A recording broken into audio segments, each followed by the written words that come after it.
bonjour à tous. Je suis très contente d'être parmi vous aujourd'hui. Puis, je tiens à remercier l'IRSST de m'avoir invitée pour parler de ce sujet-là aujourd'hui.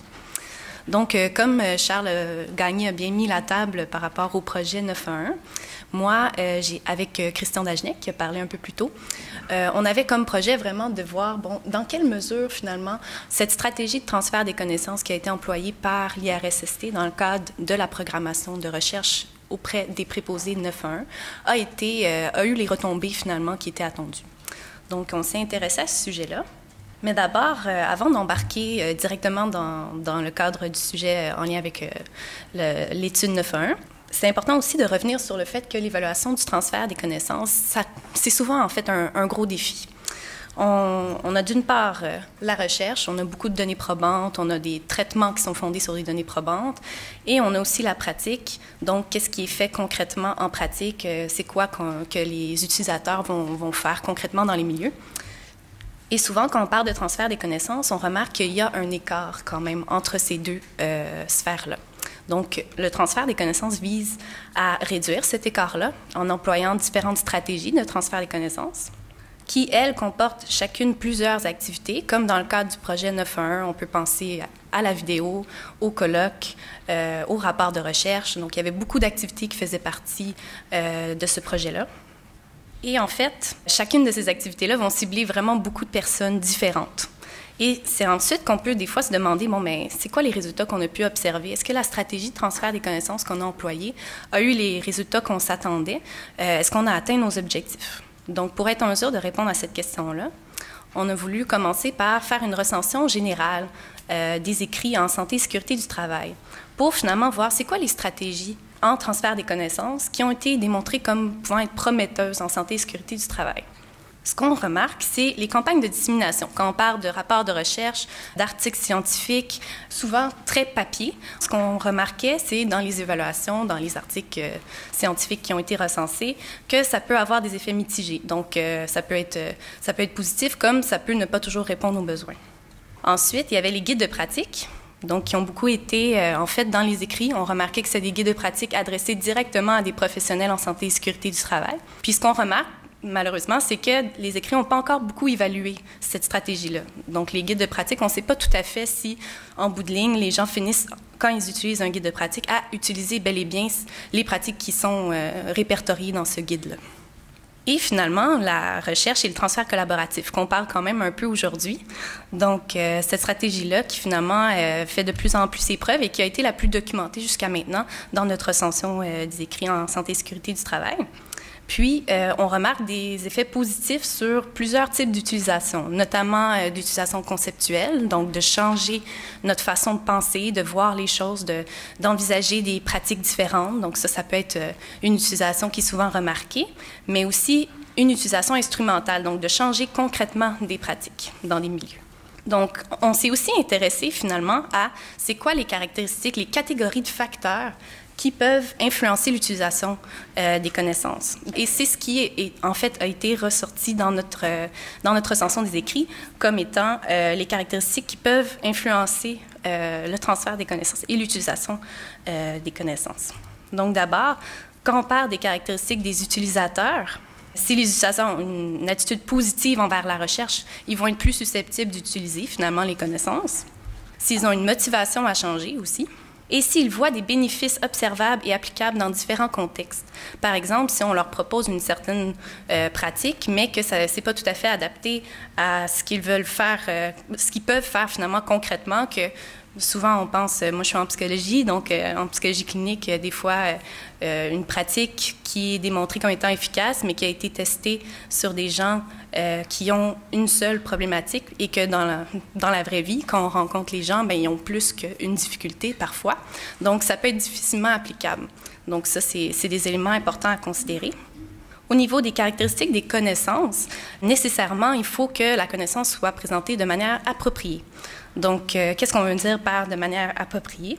Souvent, on va penser au type de format qui va être utilisé, que ce soit papier ou électronique. Puis, ce qui est intéressant, c'est que dans le cadre du projet 911, entre autres, ça m'avait surpris, mais il y avait des gens qui m'avaient parlé comme quoi, pour eux, c'était plus facile, format papier, de pouvoir l'avoir visible sur leur bureau de travail ou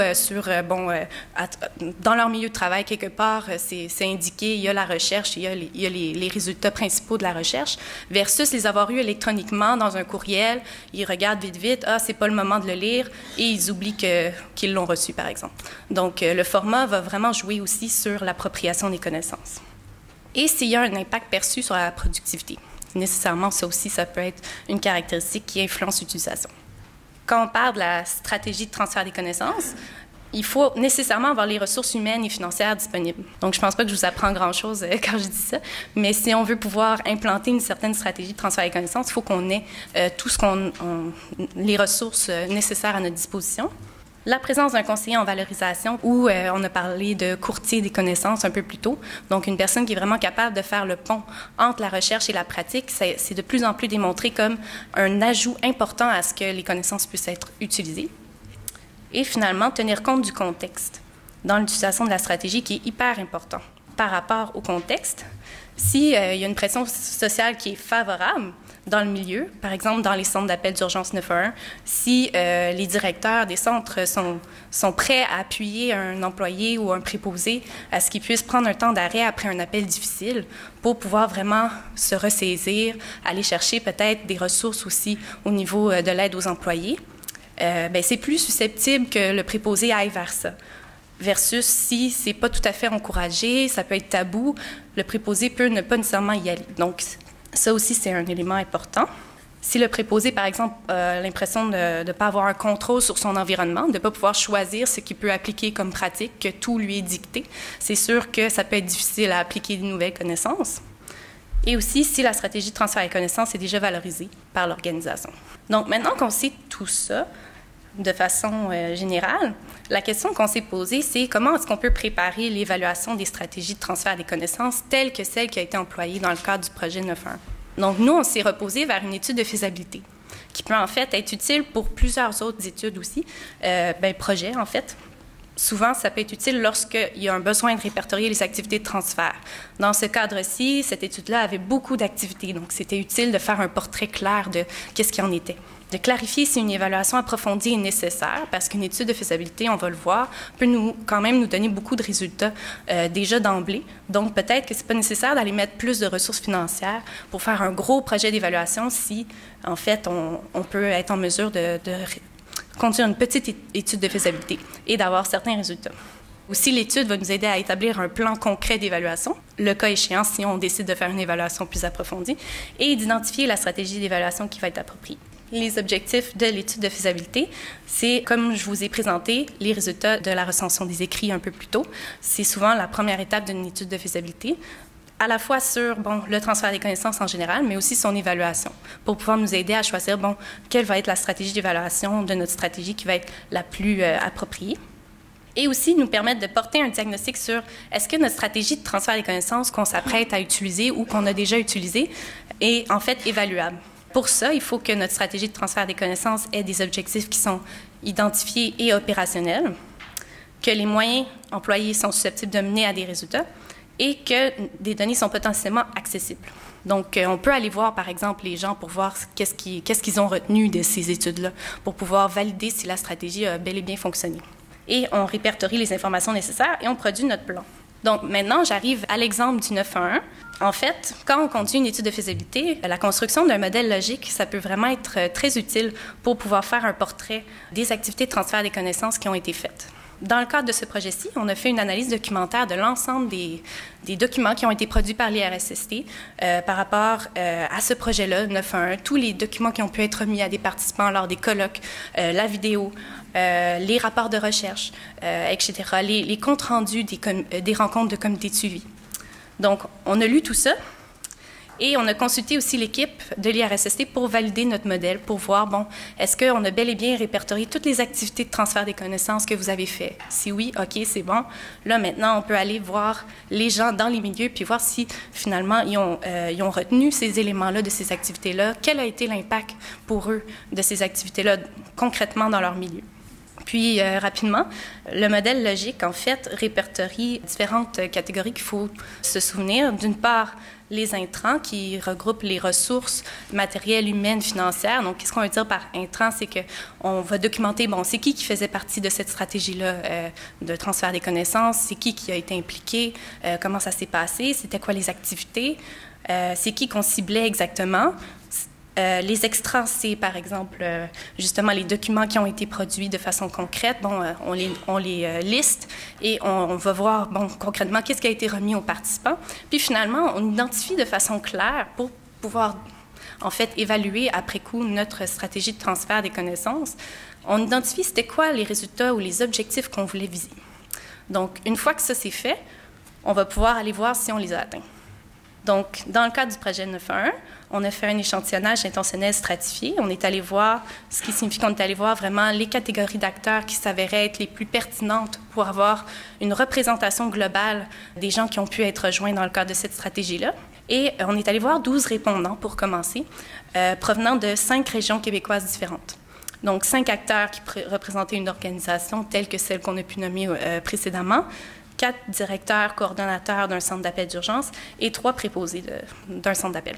Et là, je vous présente notre super modèle logique, donc qui, en fait, a pour objectif de vraiment mettre en contexte les 3 études qui ont été réalisées et, rapidement, les objectifs qui étaient visés pour chacune des activités qui ont été faites dans le cadre de la stratégie de transfert des connaissances et les rapports qui ont été publiés à chacune des étapes et tout ça.